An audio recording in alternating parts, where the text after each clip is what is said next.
ਪੰਜਵੀਂ ਵੱਡੀ ਖਬਰ 2 ਵਜੇ ਜਿਹੜੀ ਸਾਹਮਣੇ ਆਈ ਹੈ ਗੁਜਰਾਤ ਤੋਂ। ਗੁਜਰਾਤ ਦੇ ਵਿੱਚ ਫੜੀ ਗਈ ਹੈ 40 ਕਿਲੋ ਹੈਰੋਇਨ। ਜੀ ਹਾਂ, ਪਾਕਿਸਤਾਨੀ ਕਿਸ਼ਤੀ ਚੋਂ ਨਸ਼ਾ ਬਰਾਮਦ ਹੋਇਆ ਗੁਜਰਾਤ ਦੇ ਵਿੱਚ। ਕਈ ਮੁਲਜ਼ਮਾਂ ਨੂੰ ਹਿਰਾਸਤ ਦੇ ਵਿੱਚ ਲਿਆ ਗਿਆ। ਇਸ ਪੂਰੇ ਮਾਮਲੇ ਦੇ ਵਿੱਚ ਨਸ਼ੇ ਵਾਲੀ ਸਾਜ਼ਿਸ਼ ਦਾ ਕੇਂਦਰ ਹੁਣ ਗੁਜਰਾਤ ਬਣਦਾ ਜਾ ਰਿਹਾ ਹੈ ਤੇ ਉੱਥੇ 40 ਕਿਲੋ ਹੈਰੋਇਨ ਫੜੀ ਗਈ ਹੈ। ਪਾਕਿਸਤਾਨ ਦੀ ਕਿਸ਼ਤੀ ਤੋਂ ਇਹ ਨਸ਼ਾ ਬਰਾਮਦ ਹੋਇਆ ਹੈ ਤੇ ਕਈ ਮੁਲਜ਼ਮਾਂ ਨੂੰ ਹਿਰਾਸਤ ਦੇ ਵਿੱਚ ਲਿਆ ਗਿਆ ਹੈ। गिरफ्तार ਮੁਲਜ਼ਮਾਂ ਚੋਂ 2 ਪੰਜਾਬ ਦੇ ਨੇ। ਸੂਤਰਾਂ ਦੇ ਹਵਾਲੇ ਤੋਂ ਜਿਹੜੀ ਜਾਣਕਾਰੀ ਮਿਲ ਰਹੀ ਹੈ, ਕਪੂਰਥਲਾ ਜੇਲ੍ਹ ਦੇ ਵਿੱਚ ਬੰਦ ਸ਼ਖਸ ਨੇ ਇਹ ਨਸ਼ਾ ਮੰਗਵਾਇਆ ਸੀ। ਨਾਈਜੀਰੀਅਨ ਮੂਲ ਦੇ ਸ਼ਖਸ ਨੇ ਨਸ਼ੇ ਦੀ ਖੇਪ ਮੰਗਵਾਈ ਸੀ। ਜੱਗੀ ਤੇ ਸਰਤਾਜ ਨਾਂ ਦੇ 2 ਸ਼ਖਸ ਕਾਬੂ ਕੀਤੇ ਗਏ ਨੇ। ਕਰਾਚੀ ਦੇ ਤਸਕਰ ਦੇ ਸੰਪਰਕ ਦੇ ਵਿੱਚ ਸੀ ਨਾਈਜੀਰੀਅਨ ਤੇ ਸੂਤਰਾਂ ਦੇ ਹਵਾਲੇ ਤੋਂ ਇਹ ਸਾਰੀ ਜਾਣਕਾਰੀ ਮਿਲ ਰਹੀ ਹੈ। ਮਛੇਰਿਆਂ ਦੇ ਜ਼ਰੀਏ ਪਾਕਿਸਤਾਨ ਤੋਂ ਨਸ਼ਾ ਮੰਗਵਾਇਆ ਜਾਂਦਾ ਸੀ। ਗੁਜਰਾਤ ਨੇੜੇ ਸਮੁੰਦਰ ਦੇ ਵਿੱਚ ਦੋਵੇਂ ਮੁਲਜ਼ਮਾਂ ਨੂੰ ਸੌਂਪਦਾ ਸੀ ਨਸ਼ਾ ਤੇ ਨਾਈਜੀਰੀਅਨ ਮੂਲ ਦੇ ਸ਼ਖਸ ਨੂੰ ਹਿਰਾਸਤ ਦੇ ਵਿੱਚ ਲੈਣ ਦੀ ਤਿਆਰੀ ਕਰ ਰਹੀ ਹੈ ਗੁਜਰਾਤ ATS। जनक दवे मेरे सहयोगी मेरे नाल फोन लाइन से जुड़ रहे हैं। जनक, बड़ी मात्रा में हेरोइन मिली है, 40 किलो हेरोइन बरामद हुई है और जो लोग गिरफ्तार हुए हैं, क्या है पूरी जानकारी? देखिए, गुजरात ATS के पास एक स्पेसिफिक इनपुट था कि पाकिस्तान से बड़ी मात्रा में एक ड्रग का कंसाइनमेंट जो गुजरात होकर पंजाब भेजा जाना था। आपको पता ही है कि गुजरात पुलिस और पंजाब पुलिस हमेशा ये इस तरीके के ऑपरेशन में, इससे पहले भी आपने देखा कि ऑपरेशन कई साथ में भी किए, चाहे मुंद्रा में वो ड्रग्स पकड़ी गई हो। तो ये जानकारी जब गुजरात ATS को लगी कि इस तरीके से ड्रग्स का कंसाइनमेंट पंजाब भेजा जाना है, तब उस पर उन्होंने कार्रवाई शुरू की और स्पेसिफिक इंटेलिजेंस के आधार पर समुंदर के बीच समुंदर में इस बोट को पकड़ने की तैयारी की। और चूंकि इलाका जुरिसडिक्शन पूरा जो कोस्ट गार्ड के हाथ में लगता है, तो कोस्ट गार्ड की मदद ली गई और वहां पर जब पाकिस्तानी फिशिंग बोट जो स्पेसिफिक इनपुट था उसके आधार पर उस बोट को जब पकड़ा गया, तो उसमें से 40 किलो हेरोइन पकड़ी गई, जिसकी अंतर्राष्ट्रीय बाजार कीमत 200 करोड़ के आसपास है। और उसके बाद 6 लोग जो पाकिस्तानी उसमें जो सवार थे, जो खुद को फिशरमैन बता रहे हैं, मछुआरे बता रहे हैं, उनको भी गुजरात ATS ने डिटेन किया और फिलहाल अभी उनको जखौ लाया जा रहा है। लेकिन उनसे इंटरेस्टिंग ये हुआ कि जब सर्विलेंस की जा रही थी गुजरात ATS की ओर से, तब जग्गी और सरताज नाम के 2 शख्स जो पंजाब के हैं वो यहाँ पर आए और उन दोनों को गिरफ्तार किया गुजरात ATS ने। जब आगे की जानकारी मिली तो पता चला ये कंसाइनमेंट वो दोनों जग्गी और सरताज लेने के लिए आए थे और वो कपूरथला जेल के भीतर एक नागरिक है, विदेशी नागरिक, उसने ये ड्रग्स मंगवाई।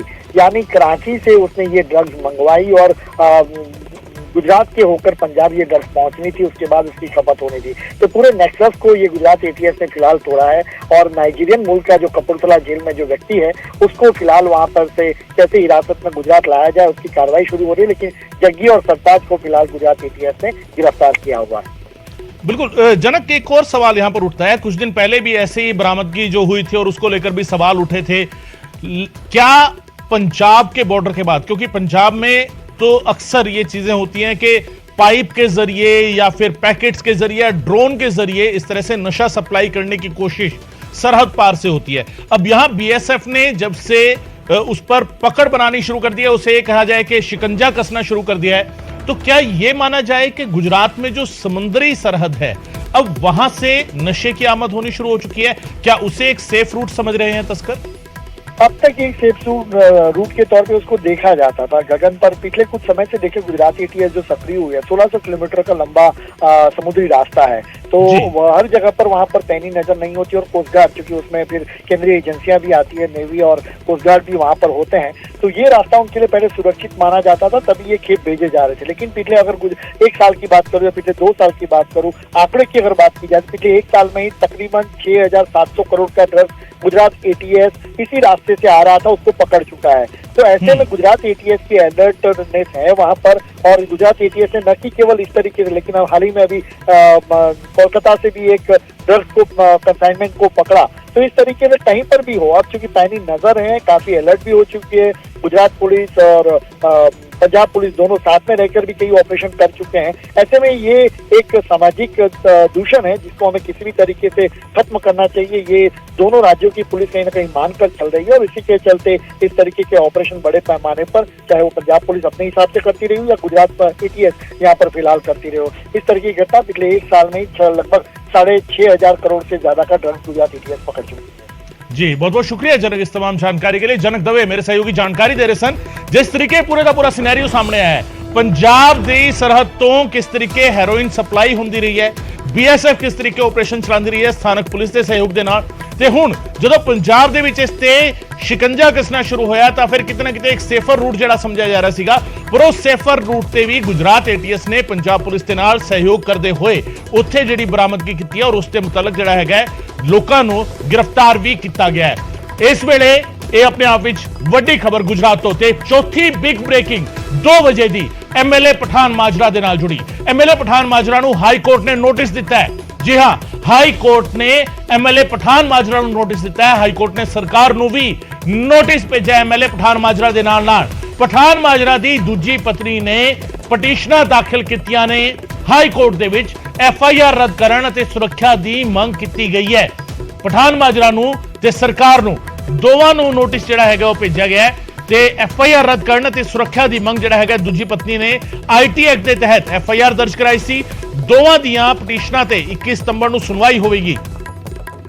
ਉਮੇਸ਼ ਸ਼ਰਮਾ ਮੇਰੇ ਸਹਿਯੋਗੀ ਫੋਨ ਲਾਈਨ ਤੇ ਮੇਰੇ ਨਾਲ ਜੁੜ ਰਹੇ ਨੇ। ਉਮੇਸ਼, ਕੀ ਜਾਣਕਾਰੀ ਮਿਲ ਪਾ ਰਹੀ ਹੈ ਐਮਐਲਏ ਪਠਾਨ ਮਾਜਰਾ ਨੂੰ ਹਾਈ ਕੋਰਟ ਦਾ ਨੋਟਿਸ? ਦੇਖੋ, ਜਿਹੜੀ ਉਹਨਾਂ ਦੀ ਦੂਸਰੀ ਪਤਨੀ ਹੈ ਉਹਨਾਂ ਦੇ ਵੱਲੋਂ ਇਸ ਜਿਹੜੀ ਐਫਆਈਆਰ ਹੋਈ ਸੀਗੀ ਜੁਲਕਾ 'ਚ ਆਈਟੀ ਐਕਟ ਦੇ ਅੰਡਰ ਹੋਈ ਸੀਗੀ ਐਮਐਲਏ ਪਠਾਨ ਮਾਜਰਾ ਦੀ ਸ਼ਿਕਾਇਤ ਤੇ, ਉਸ ਐਫਆਈਆਰ ਨੂੰ ਰੱਦ ਕਰਨ ਦੀ ਇੱਕ ਪਟੀਸ਼ਨ ਹੈ ਜਿਹੜੀ ਉਹ ਪਾਈ ਗਈ ਸੀ, ਉਸ ਤੇ ਨੋਟਿਸ ਹੋਇਆ। ਔਰ ਨੋਟਿਸ ਵਿੱਚ ਨੈਚੁਰਲੀ ਹੈ ਕਿ ਕੋਈ ਪੰਜਾਬ ਸਰਕਾਰ ਦੇ ਵਕੀਲ ਹੀ ਹਾਈ ਕੋਰਟ ਵਿੱਚ ਸਰਕਾਰ ਦੇ ਬੰਦਿਆਂ ਨੂੰ ਰਿਪਰੈਜ਼ੈਂਟ ਕਰਦੇ ਨੇ, ਤਾਂ ਨੋਟਿਸ ਹੋਇਆ, ਐਮਐਲਏ ਨੂੰ ਵੀ ਨੋਟਿਸ ਹੋਇਆ ਔਰ 21 ਤਰੀਕ ਨੂੰ ਸੁਣਵਾਈ ਹੋਏਗੀ।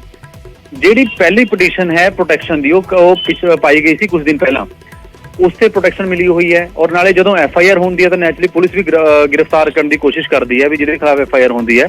ਤਾਂ ਕੋਰਟ ਵਿੱਚ ਇਹ ਦੱਸਿਆ ਗਿਆ ਸਰਕਾਰੀ ਵਕੀਲ ਵੱਲੋਂ ਕਿ ਆਲਰੇਡੀ ਜਿਹੜੀ ਗੁਰਪ੍ਰੀਤ ਕੌਰ ਹੈ ਉਹਨੂੰ ਪ੍ਰੋਟੈਕਸ਼ਨ ਮਿਲੀ ਹੋਈ ਹੈ ਔਰ ਪੁਲਿਸ ਇਦਾਂ ਰੇਡ ਨਹੀਂ ਕਰ ਰਹੀ ਹੈ। ਔਰ ਦੋਨੋਂ ਪਟੀਸ਼ਨਾਂ ਨੂੰ ਕਲੱਬ ਕਰਤਾ ਗਿਆ, ਯਾਨੀ ਕਿ ਦੋਨਾਂ ਤੇ ਹੁਣ ਇਕੱਠੀ ਸੁਣਵਾਈ 21 ਤਰੀਕ ਨੂੰ ਹੋਏਗੀ। ਲੇਕਿਨ ਪਟੀਸ਼ਨ ਦੂਜੀ ਜਿਹਦੇ 'ਚ ਐਫਆਈਆਰ ਨੂੰ ਰੱਦ ਕਰਨ ਦੀ ਮੰਗ ਉਹਨਾਂ ਦੀ ਪਤਨੀ ਵੱਲੋਂ ਕੀਤੀ ਗਈ ਹੈ, ਕਿਉਂਕਿ ਐਮਐਲਏ ਨੇ ਜਿਹੜਾ ਪਰਚਾ ਦਰਜ ਕਰਾਇਆ ਉਸ ਤੇ ਨੋਟਿਸ ਹੋਇਆ। ਹੁਣ 21 ਤਰੀਕ ਨੂੰ ਉਹ ਨੋਟਿਸ ਦਾ ਜਵਾਬ ਦੇਣਾ ਹੋਏਗਾ। ਨਾਲੇ ਜਿਹੜੀ ਪਹਿਲਾਂ ਦੀ ਪਟੀਸ਼ਨ ਪਈ ਹੋਈ ਹੈ ਉਸ ਤੇ ਵੀ ਸੁਣਵਾਈ ਹੁਣ ਸੇਮ ਹੀ ਹੋਏਗੀ। ਜੀ, ਬਹੁਤ ਬਹੁਤ ਸ਼ੁਕਰੀਆ ਉਮੇਸ਼ ਇਸ तमाम ਜਾਣਕਾਰੀ ਦੇ ਲਈ। ਉਮੇਸ਼ ਸ਼ਰਮਾ ਮੇਰੇ ਸਹਿਯੋਗੀ ਜਾਣਕਾਰੀ ਦੇ ਰਹੇ ਸਨ ਇਸ ਪੂਰੇ ਮਾਮਲੇ ਨੂੰ ਲੈ ਕੇ। ਜਿਸ ਤਰੀਕੇ ਪਟੀਸ਼ਨਾਂ ਜਿਹੜੀਆਂ ਨੇ ਉਹ ਪਾਈਆਂ ਗਈਆਂ ਨੇ, ਦੂਜੀ ਪਤਨੀ ਨੇ ਵੀ ਦਾਖਲ ਕੀਤੀਆਂ ਸਨ ਪਟੀਸ਼ਨਾਂ ਤੇ ਇਹਨਾਂ ਤੇ ਹੁਣ ਸੁਣਵਾਈ ਜਿਹੜੀ ਹੈਗੀ ਹੈ ਉਹ ਹੋਵੇਗੀ 21 ਸਤੰਬਰ। ਉਧਰ ਸੁਖਬੀਰ ਬਾਦਲ ਤੋਂ ਤਕਰੀਬਨ 3 ਘੰਟੇ ਤੋਂ ਪੁੱਛਗਿੱਛ ਜਾਰੀ ਹੈ। ਕੋਟਕਪੂਰਾ ਗੋਲੀकांड ਮਾਮਲੇ ਦੇ ਵਿੱਚ ਐਸਆਈਟੀ ਪੁੱਛਗਿੱਛ ਕਰੀ ਹੈ। ਤੀਜੀ ਬਿਗ ਬ੍ਰੇਕਿੰਗ 2 ਵਜੇ ਦੀ ਐਲਕੇ ਯਾਦਵ ਦੀ ਅਗਵਾਈ ਦੇ ਵਾਲੀ ਐਸਆਈਟੀ ਦੇ ਵੱਲੋਂ ਇਹ ਪੁੱਛਗਿੱਛ ਕੀਤੀ ਜਾ ਰਹੀ ਹੈ। ਸ਼੍ਰੋਮਣੀ ਅਕਾਲੀ ਦਲ ਦੇ ਪ੍ਰਧਾਨ ਸੁਖਬੀਰ ਸਿੰਘ ਬਾਦਲ ਦੇ ਨਾਲ ਇਹ ਪੁੱਛਗਿੱਛ ਤਕਰੀਬਨ 3 ਘੰਟੇ ਤੋਂ ਜਾਰੀ ਹੈ। ਪੇਸ਼ੀ ਪਾਰਟ 2। ਜੀ ਹਾਂ, ਕੋਟਕਪੂਰਾ ਗੋਲੀकांड ਮਾਮਲੇ ਦੇ ਵਿੱਚ ਇਹ ਪੁੱਛਗਿੱਛ ਕੀਤੀ ਜਾ ਰਹੀ ਹੈ। ਉਸ ਵੇਲੇ ਤਤਕਾਲੀ ਸਰਕਾਰ ਦੇ ਵਿੱਚ, ਅਕਾਲੀ ਸਰਕਾਰ ਦੇ ਵਿੱਚ ਹੋਮ ਮਿਨਿਸਟਰ ਦਾ ਚਾਰਜ ਵੀ ਸੁਖਬੀਰ ਸਿੰਘ ਬਾਦਲ ਦੇ ਕੋਲ ਸੀ ਔਰ ਉਹਨਾਂ ਤੋਂ ਇਸੇ ਕਰਕੇ ਇਸ ਪੂਰੇ ਮਾਮਲੇ ਨੂੰ ਲੈ ਕੇ ਪੁੱਛਗਿੱਛ ਕੀਤੀ ਜਾ ਰਹੀ ਹੈ ਐਸਆਈਟੀ ਦੇ ਵੱਲੋਂ। ਅਕਾਲੀ ਦਲ ਨੇ ਬਦਲਾਖੋਰੀ ਦੇ ਹਾਲਾਂਕਿ ਇਲਜ਼ਾਮ ਲਾਏ ਨੇ। ਪੁੱਛਗਿੱਛ ਦੇ ਨਾਂ ਤੇ ਬਦਲਾਖੋਰੀ ਕੀਤੀ ਜਾ ਰਹੀ ਹੈ, ਮਹਿਜ਼ ਸਿਆਸੀ ਡਰਾਮੇਬਾਜ਼ੀ ਕਰ ਰਹੀ ਹੈ ਸਰਕਾਰ। ਸ਼੍ਰੋਮਣੀ ਅਕਾਲੀ ਦਲ ਦੇ ਆਗੂ ਇਹ ਕਹਿ ਰਹੇ ਨੇ ਪਿਛਲੇ 3 ਘੰਟੇ ਤੋਂ ਇਹ ਪੁੱਛਗਿੱਛ ਲਗਾਤਾਰ ਜਾਰੀ ਹੈ।